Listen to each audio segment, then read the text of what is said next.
যে প্রজন্ম কোরআন জানে না তারা কখনো সফল হতে পারে।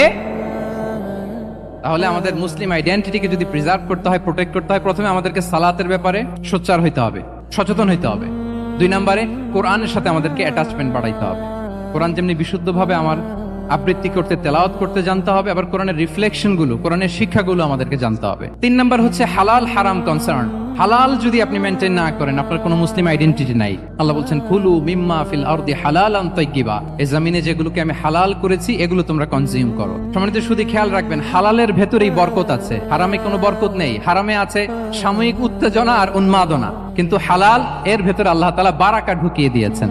তাহলে আমরা হালাল কনজিউম করব সব ক্ষেত্রে। হারাম খেয়ে, হারাম কনজিউম করে যে ব্যক্তি দোয়া করে, যারা হারাম খায় তাদের দোয়া আল্লাহ কবুল করে না। এবং হারাম খেয়ে বর্ধিষ্ণু দেহ আল্লাহর জান্নাতে প্রবেশ করবে না।